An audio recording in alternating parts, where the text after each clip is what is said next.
Malawi Brief. Nkhani yokhuza na ngozi yakuchikangawa Comrade Ntanyiwa sakuisiyasiya ndipo pano wabweranso ndi uthenga wina okhuzana ndi nkhani yomweyi. Omvera nkhanga zaona pa Limpopo FM ndi Comrade Ntanyiwa.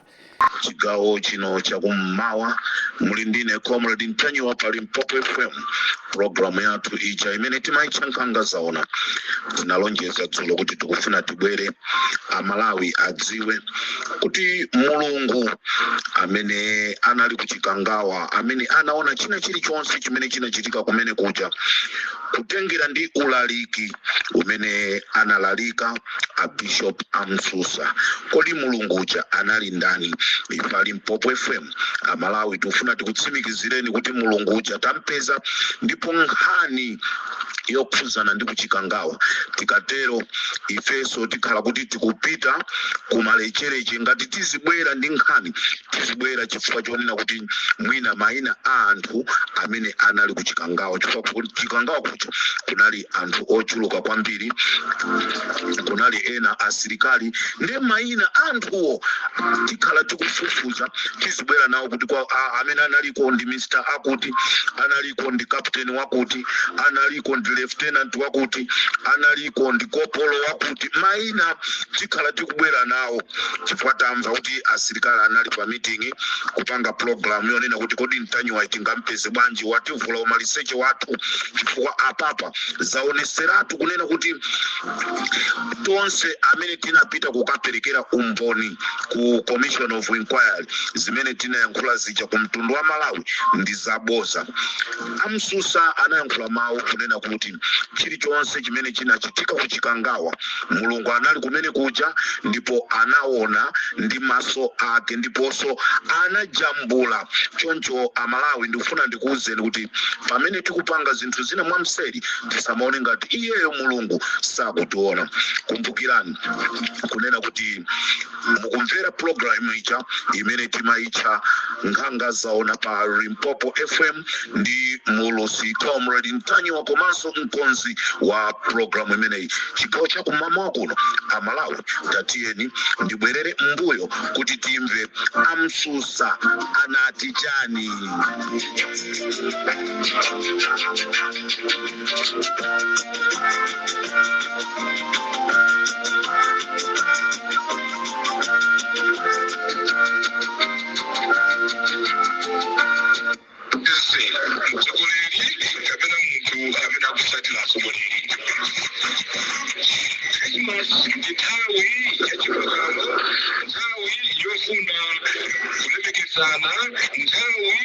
Yofuna chikondi kudzetsa chikondi pakati pathu.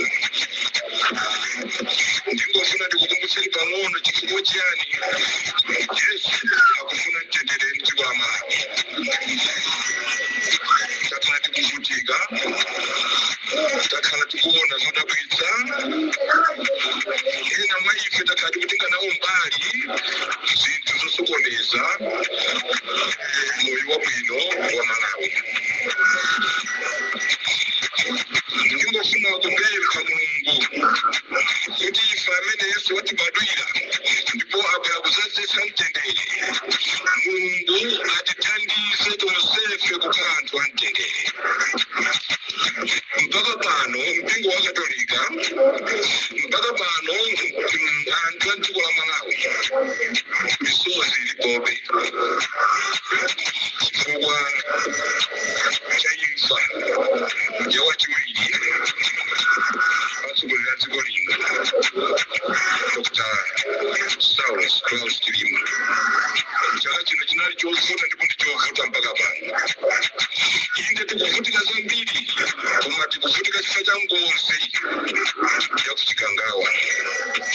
Imene tonse tikuvutikira kuti munthu uja anakonda aliyense, ndipo ife tonse kuyambira atsogoleri a boma, ampingo, mafumu tinaenda kukhala pansi tonsefe kufufuza ndi kuyankha bwino mokhulupirira aliyense kuti akhale titindinde mkanene kuti ine zinachitika chonchi. Koma mpaka lero mawu amene tikumva ndipo amene kufuza ineyo sindikuputira nawo mpaka pa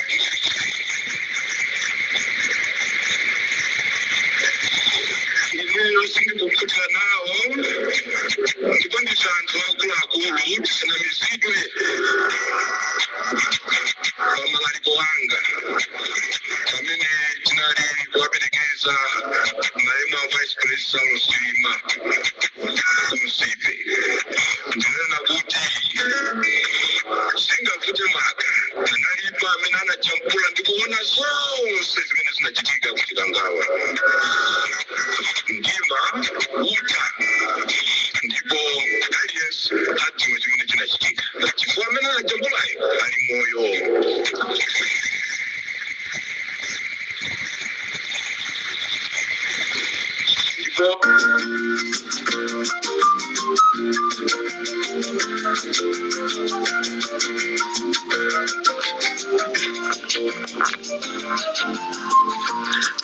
chifukwa amene anajambulayo ali moyo. Amalawi chigawo chakummawa kuno ife ali Limpopo tafuna kukutsimikizirani kunena kuti munthu amene anaona china chilichonse chimene chinachitika kuchikangawa ali moyo. Ndipo muthenga wathu chigawo chakummawa kuno ndifuna ndipemphe aboma kunena kuti pakufunika chitetezo chokwanira kwa munthu amene anaona zonsezi, chifukwa mayi ndi chifukwa munthuyi ndi mzimayi. Munthuyi anaona zonse zimene zinachitika kuchikangawa anali mzimayi, ndipo ndizomvetsa chisoni chigawo chakummawa kuno kuti ndikuwuzeni kunena kuti mzimayi ameneyi atapita kukakumana ndi Avalera ndi kukafotokozera zimene zachitika kuchikangawa, Avalera anamtenga mzimayi ngati ati akufuna abere ndalama. It's just unfortunately kunena kuti mzimayi amene anatumidwa ndi Mulungu, amene amsusa amayankhula kunena kuti komatu Mulungu analiko ndipo anaona zonse ndipo anajambula, amene anali mzimayi. Choncho Amalawi chigawo chakummawa kuno ndifuna ndikuwuzeni kuti mzimayi wa business wa kulilongwe ndi amene anaona china chilichonse chimene chimamuchitikira Klaus Chilima. This is Comrade Tanywa Limpopo FM.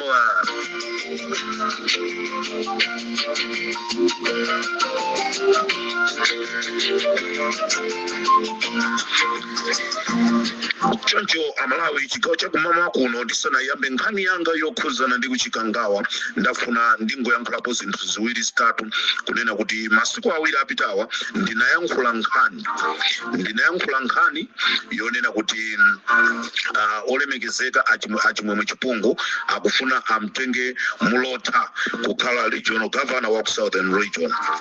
Anthu ena amene amachikonda chipanicho ena amatsutsa Mtanyiwa ndo waboza, Mtanyiwa ndo onama, Mtanyiwa ndo wabodza, Mtanyiwa ndo onama. Lelo ajamati Mtanyiwa ndo onama aja. Muli ndi mawu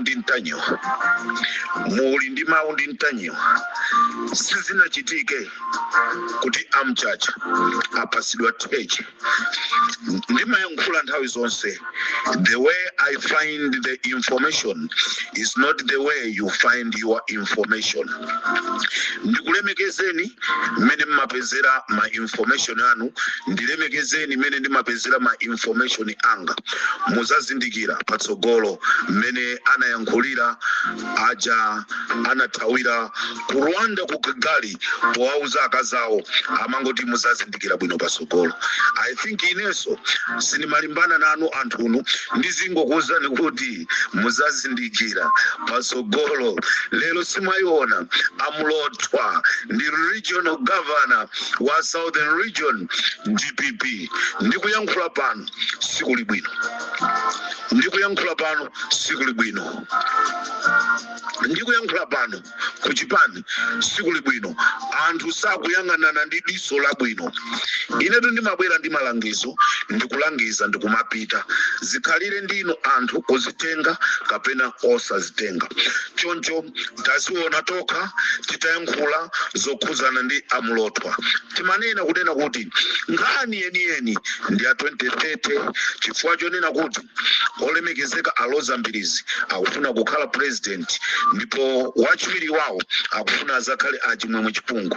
Choncho a regional governor amene abwerawo kubwera kwawo ndikuonena kuti azizapanga za anthu awiri amenewa. Ine ndine Comrade Ntanyiwa. Ngati mukufunanso nditenge khasu lija lalikulu limene timakumbira mbewa lija ndikhozanso kulitenga kuti ndikumbenso kawiri pasipo kuti tione kuti mbewa zimene zili pamene pozo, mbewa zimene zili pamene Comrade Ntanyiwa Palimpopo FM titamangire ku Chikangawa.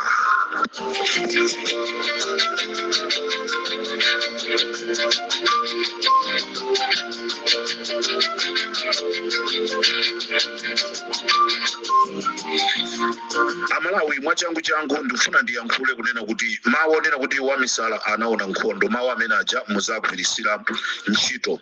Ndikufuna ndisambe m'manja kusambira inu adindo omwe mukuyendesa nkhani ya Commission of Inquiry. Amalawi kunjaku zona zake za zomwe zimene zinachitika ku Chikangawa akuchiziwa. Chimene chasalira ndikufuna kuti aone chilungamo kuchoka kwa inu amene munasankhidwa kuti muonese dziko kuti mmalikonda kapena ayi. Ngati habari mukumbukira pa 25 December chaka chatha a Bishop Msusa anayankhula mawu onena kuti zomwe zinachitika ku Chikangawa pali munthu amene anajambula chilichonse, palibe chobisika, ndipo anati Mulungu anaona. Choncho Amalawi chigawo chakummawa kuno ndafuna kukuuzani kunena kuti mzimayi yemwe amachita malonda, mzimayi yemwe amachita malonda, yemwe amachokera ku Lilongwe, ndi Mulungu yemwe anaona chilichonse chomwe chinachitika ku Chikangawa kuja. Ndipo zimene ndikunenazi David Malamula ndi gulu lake la achina Dala Kadula, achina Sisito, achina Eric Pakamisa ndi mboni. Zimene ndikuyankhulazi anyamata amenewa ndi mboni. Mmene ndangotchula kuti mzimayi amene anapezeka ku Chikangawa, anyamata amenewa anakumana naye mzimayi ku Chikangawa. Ndiye ndikufuna ndiyankhule a David Malamula, a Eric Pakamisa, a Dala Kadula ndi gulu lanu lonse. Mzimayi uja lero waimaliza yonse, lero waimaliza yonse.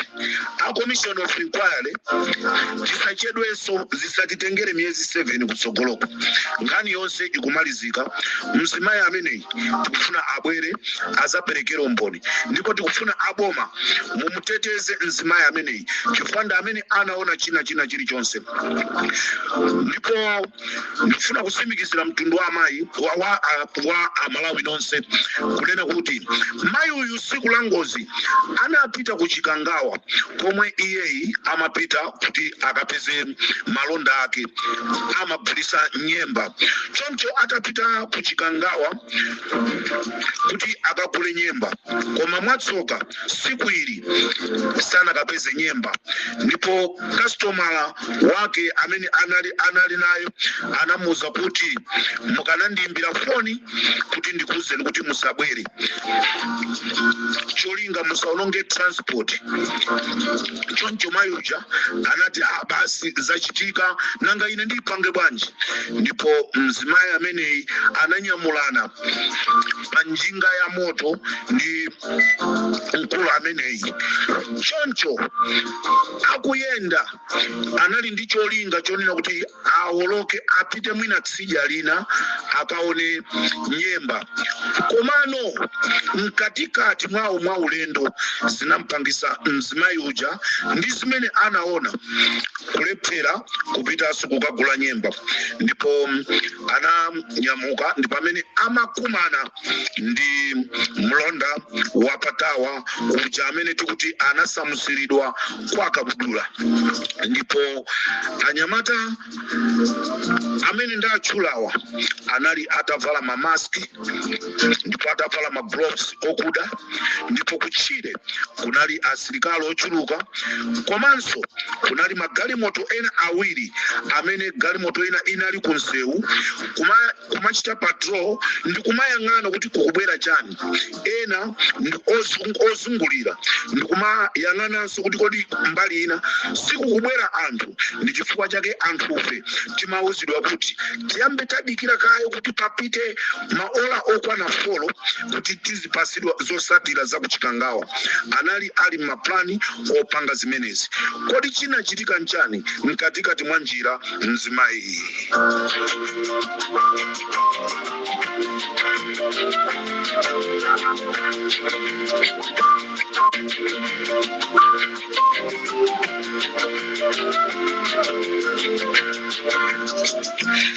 Tikuti Amalawi, Mulungu anali ndi cholinga potumiza mayi uyu kupita kuchikangawa kuti akagule nyemba. Ndipo Mulungu amakhala ndi njira zake, palibe chimene chimamulaka. Mayiyu atalephera kupeza nyemba, ndipo bambo wa njinga ya moto uja amangokoka njinga yake ija, sakanatha kukwera chifukwa chonena kuti nyengo sinali bwino zimene zinapangisa anthu aja nkumakoka njinga ndi kumangoyenda.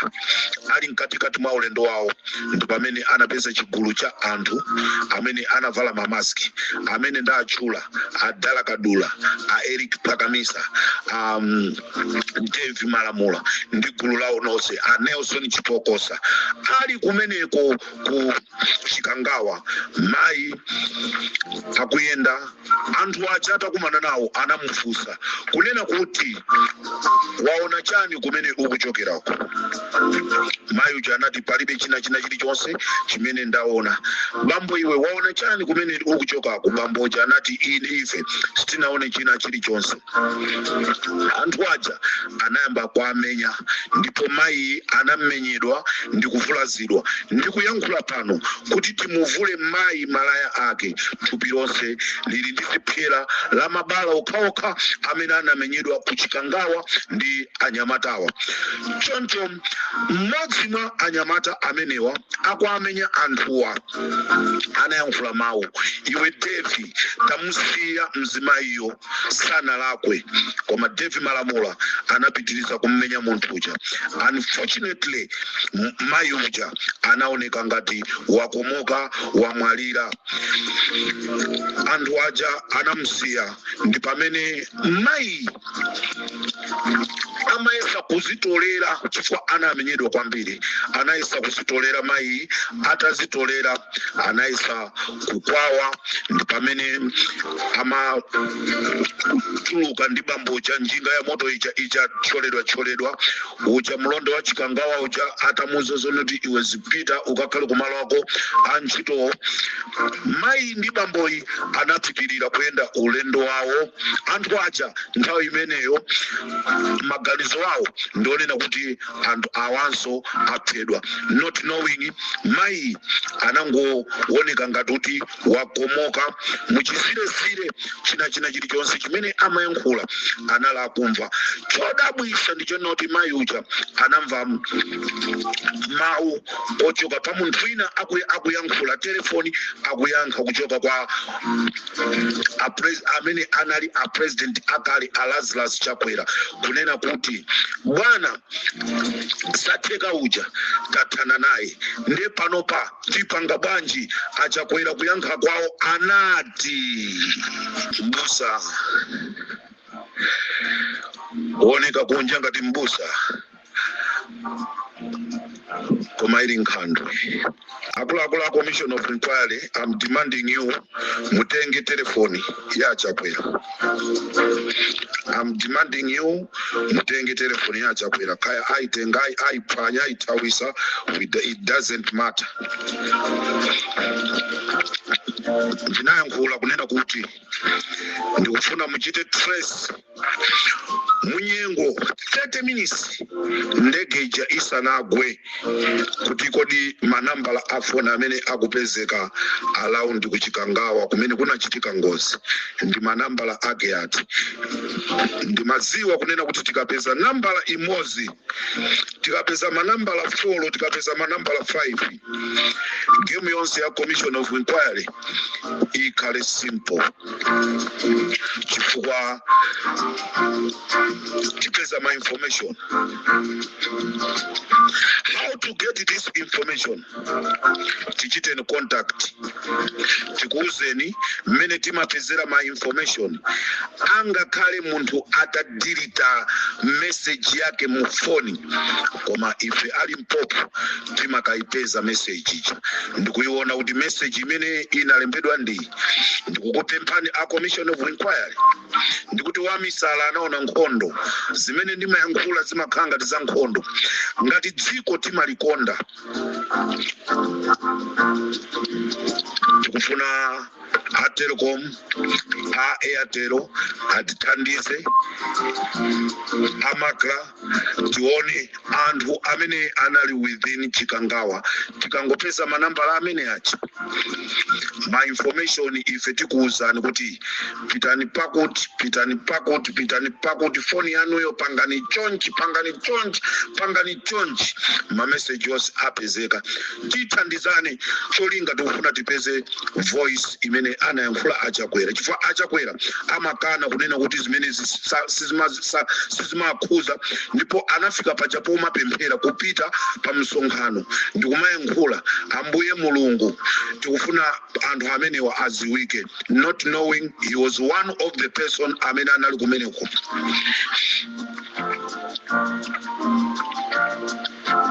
Ndipo mzimayi ameneyi ataenda ndipo amene anakumananso ndi magalimoto awiri amene galimoto ina inali yochita patrol kumayang'ana kuti kukubwera ndani, ina ndikumapaperekera uthenga, ina yokaperekera uthenga kuti china chilichonse chili bwino. Anthu amene amayendesa magalimotowa mukuziziwaso nokha kuti ife ndi amene tinali magalimoto awiriwo.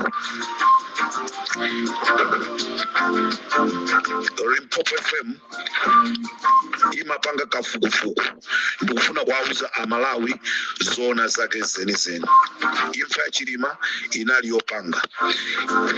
Ndikumva chisoni kunena kuti Avalera is one of a relative wa Chilima koma ndi munthu mmodzi amene ali involved pa nkhani yokhuzana ndi imfa ya Chilima.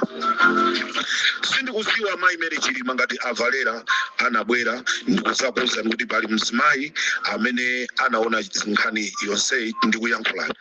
Sindikudziwa achimwene awo a Chilima ndangokuyiwalani dzina ngati Avalera anabwera ndikuzakuuzani za mzimayi amene.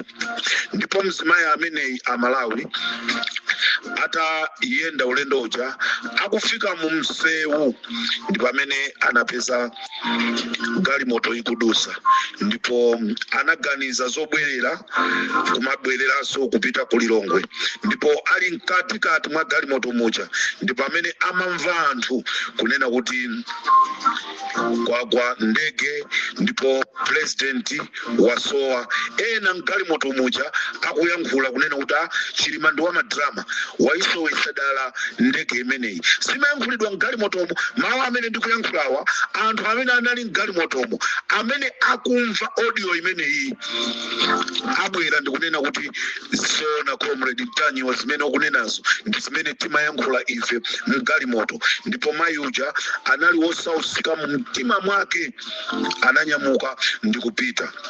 Mayi anaona ndege itagwa isanaphwanyike pena paliponse akuti ndege inachita kungosisidwa ndi kungoyima poteropo anthu aja ndikuphedwa kenako ndi pamene ndege ija iyeyo ndi pamene amadabwa akufika ku nyumba after 2 days kunena kuti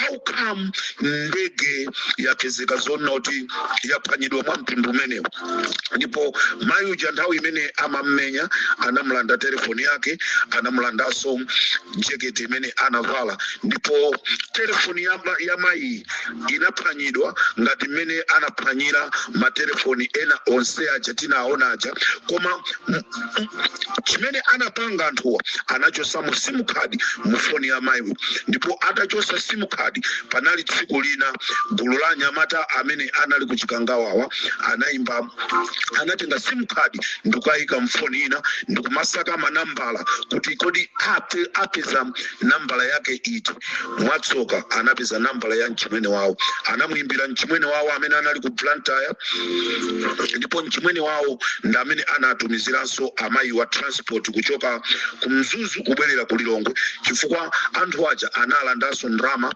imene anali nayo almost 1.8 million imene anali nayo pathumba ndrama imeneyi anaitenga dala kadula 1.8 million ya mayi amene anapita kuchikangawa kukatenga nyemba choncho mchimwene wake anatumizira amayiwa ndrama ya transport atachoka kumalo kumeneko ndipo anthu aja anamba kumamuimbira mchimwene wawo wa mayi matelefoni kumafunsa zonoti mwini wake wa nambala imeneyi timamufuna chifukwa chonena kuti pali zinthu zina zimene timafuna tikambirane nawo mchimwene wawo uja chifukwa chonena kuti anali atasinidwa khutu ndi mlongo wawo uja ananena kuti sindikudziwa kunena kuti ali kuti koma mayi anali akusausika mu mtima mwake ndipo mayi ameneyi amakonda kuyenda ndi kamwana kachichepere nthawi imeneyo mwanayi anali ali ndi zaka 12 mpaka nyumba samakhala amaopa kuphedwa ndipo mayi ameneyi azisogoleri ena ampingo ndi amene anamtenga ndi kumusunga azisogoleri ampingo ndi amene anamtenga ndi kumusunga atamusunga kwa kanthawi mayi uja anauza anthu aja kuti I don't feel safe kumene ndili kuno ndipo mayi uja anachoka ku nyumba kwa mtsogoleri wa mpingo ameneyi ndipo atachoka ku nyumba kwa wa mpingo ameneyi mtsogoleri ameneyi anakapezeka kuti mayi ameneyi anatengedwa kuna utoke chabwino tiye tikakusiye kumalo kwina ndipo mayi ameneyi anatengedwa ndi kukasungidwa ku famu ya mwini wake wa famu imeneyi amene anali mmodzi wa azisogoleri ampingowa ndipo choncho atakasungidwa kumene kuja mayi uja analibe asagumvesa bwinobwino kumene kuja anachoka atachoka kumene kuja mayi uja anakapezeka mayi uja siku lina anakapezeka kuti amasungidwa ndi mmodzi mwa ma activist anasungidwa ndi mmodzi mwa maactivist ku nyumba kwake kwa masiku angapo poopa kuti anthu amchita kidnap chifukwa MCP anali akumusaka choncho kumapeto kwa nkhani yonse amalawi chifukwa chonena kuti amaenda ndi mwana uja amapanga traumatize kuona mai ake akungolowera uku ngati apenga misala mwana akafusa mai ake chachitika ndi chani pamene akufuna kwabwino anamtenga mwanayi ndi kukampitisa ku sukulu chifukwa chimene amaenda nawo amayi wa mwanayi atampiti ali ku sukulu kwawo zigawenga za MCPs zinapita ku sukulu kuja kuti zikamupange kidnap mwanayi ndifuna ndithokoze a headmaster aku sukulu kumene kumaphunzira mwanayi anamuteteza kunena kuti simungabwere kuzamtenga mwana popanda makolo ake choncho nkhani itafika kwa makolo ake pamene makolo ake aja anamusisa sukulu komano alipo msamaria wa chifundo wina amene I'm reserving the name for the reason being chifukwa nkhani ikadalipo I'm reserving nkhani yaku chikangawa achakwera ndifuna ndikuuzeni kunena kuti ndifuna ndi masule ine ndimanena chilungamo Bakiri Muluzi amadziwa china chilichonse chimene inu munapanga ndo mmakhala mukumyenderera Bakiri Muluzi amangokuyang'anani samakuonerani kukondo munapha mkazi wake mwana uyu wamasiye akusungidwa ndi anthu ena kufuna kumteteza chifukwa noti anyamata MCP amafuna kumupha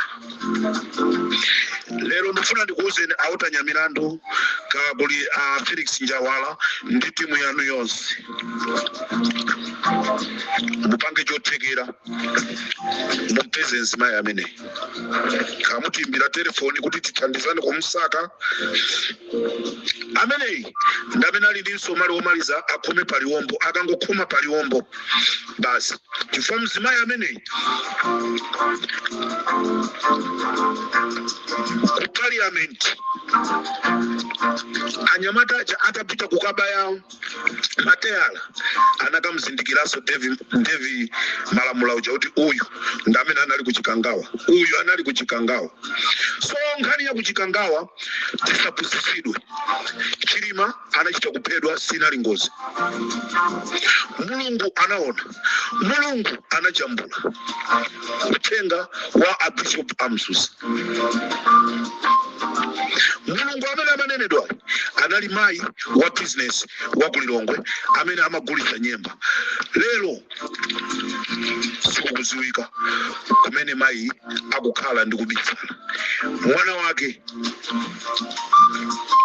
akusungidwa ndi anthu ena achifundo pofuna kuteteza moyo wawo amalawi ndifuna ndipemphe kunena kuti nkhani ya Chilima inu amene mukuyendesa musaitengere chibwana somvesa isoni kunena kuti azikuluakulu MCP akunka maka amene zikuakhuza akunka kumabanja anthu amene abale athu anamwalira ndikumatenga ndrama ndikumapasa kuti asokoneze maumboni ndikufuna ndipemphe banja lina limene sindikufunanso ndilitchule limapasidwa 500 billion koma lakana banja limeneli lanenesa kunena kuti likufuna maliro awo afukulidwe aone mmene anavulazidwira m'bale wawo ena mukuti bwa ifeso tikufuna Chanilo Muluzi tiziwe chiona chenicheni mipeni imene inalowa mutupirawo tikufuna ifeso ngati akubanja tiziziwe amalawi uthenga wapadera kumene tikulowera ku zisankho za 2030 osakakhalanso ndi mtima wovotera chipani cha MCP sangasinthe ndipo sasasintha. Mwana wa mkango ndi mwana wa mkango. Olelero titanena zonena kuti awa and amene akuonekako ku MCP abwino akazalowa kumene kuja azatengera zimene amapanga makolo awo. My next program ndibwera ndi mayina anthu amene anali kuchikangawa, asilikali amene anali kuchikangawa. Ulendo ono tikupanga zonena kuti dziko tilipulumuse. Ine ndisakeni mundiphe, I don't care. Ena apitiriza. Koma dziko liziwe chilungamo. Tisamakhale mu dziko ndi mantha. Ndifuna ndithokoze chipani cha DPP. Chimene ndikuwathokozera DPP akupereka ufulu kwa ma activist ndikumayankhula ndipo zikhalire iwa DPP kusintha kapena kusasintha. Koma tithokoze sitinamvepo ndi tsiku limodzi kunena kuti a DPP amusaka wakuti akuti afuna kupanga zakuti sitinamvepo zimenezo. Mbekesera ikatipeza tikamva kuti akutito akuti akukusakani dziko tizaluza. Tizikhala mu dziko aliyense azikhala ndi ufulu. Munali ndine Comrade Ntanyiwa, chigawo cha Kumamawa.